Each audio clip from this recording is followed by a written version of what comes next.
ప్రభు యేసుక్రీస్తు నామములో మీ అందరికీ శుభములు. సామాన్య 4వ బుధవారము. దేవుడు తాను ప్రేమించు వానిని శిక్షించును.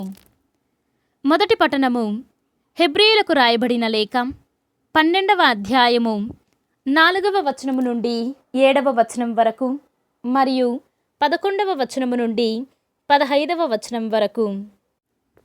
సహోదరులారా, మీరు పాపముతో పోరాడుటలో ఇంకను రక్తము చిందునంతగా ఎదురింపలేదు.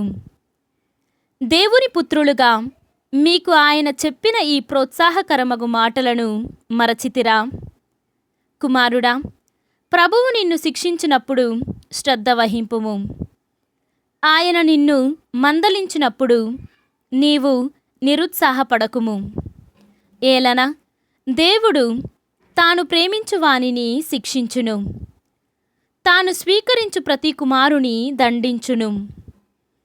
మీరు పొందు బాధలన్నింటినీ తండ్రి విధించిన శిక్షగా సహింపుడు. ఎట్లన మీరు బాధలు పడుట దేవుడు మిమ్ము తన పుత్రులుగా భావించుచున్నాడని నిరూపించును. ఏలన తండ్రి శిక్షింపని కుమారుడు ఎవడు? మనము శిక్షింపబడినప్పుడు మనది దుఃఖకరముగానే తోచును, కానీ సంతోషకరము కాదు. కానీ తదనంతరము అట్టి దండనచే క్రమశిక్షణ పొందిన వారు నీతిమంతమైన జీవితమును బహుమానముగా పొందుదురు.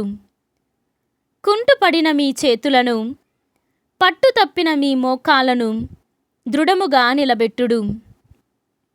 కుంటుపడిన కాలు శక్తి విహీనము కాకుండా కుదురుటకు రుజుమార్గములని అనుసరింపుడు. తోటి ప్రజలతో ప్రశాంత జీవితమునకై ప్రయత్నింపుడు. పవిత్రమైన జీవితమును గడుపుటకై ప్రయత్నింపుడు. అది లేక ఎవరును ప్రభువును దర్శింపలేదు. దేవుని అనుగ్రహమును పొందుటలో ఎవరును తప్పిపోకుండునట్లు జాగ్రత్త వహింపుడు. చేదైన వేరు ఏదైనను మొలచి కలవరపరచుట వలన అనేకులు అపవిత్రులైపోకుండునట్లు జాగ్రత్త పడుడు. ఇది ప్రభువాక్కు. సర్వేశ్వరునికి వందనములు. భక్తి కీర్తన. ప్రభువు పట్ల భయభక్తులు చూపు వారి ఎడల అతని ప్రేమ అనాది నుండి అనంతము వరకును ఉండును. ఈనాటి సువిశేషము పునీత మార్కు గారు వ్రాసిన సువిశేషము 6వ అధ్యాయము 1వ వచనము నుండి 6వ వచనము వరకు. ఆయన అక్కడ నుండి బయలుదేరి తన పట్టణమునకు వచ్చెను. శిష్యులు ఆయనను వెంబడించిరి. విశ్రాంతి దినమున ప్రార్థనా మందిరములో ఆయన బోధింప ఆరంభించెను. ఆయన బోధనలను వినుచున్న జనులు ఆశ్చర్యపడి, ఈయనకు ఇవి అన్నీ ఎట్లు లభించినవి? ఈయనకు ఈ జ్ఞానము ఎట్లు కలిగినది? ఈయన ఇట్టి అద్భుత కార్యములనెట్లు చేయుచున్నాడు?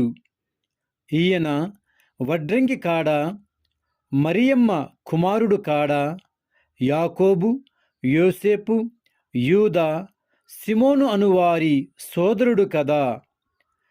ఈయన అక్క చెల్లెండ్రు మన మధ్య ఉన్నవారు కారా అని చెప్పుకొనుచు తృణీకరించిరి.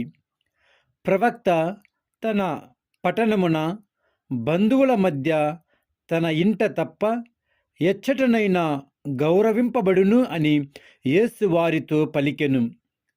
ఆయన అచ్చట కొలది మంది వ్యాధిగ్రస్తులను తాకి స్వస్థపరచెను, కానీ మరి ఏ అద్భుతములను అచ్చట చేయజాలకపోయెను. వారి అవిశ్వాసమునకు ఆశ్చర్యపడి ఆయన పరిసర గ్రామములకు వెళ్ళి ప్రజలకు బోధింపసాగెను. ఇది క్రీస్తు సువిశేషము. క్రీస్తువా మీకు స్తుతి కలుగునుగాక.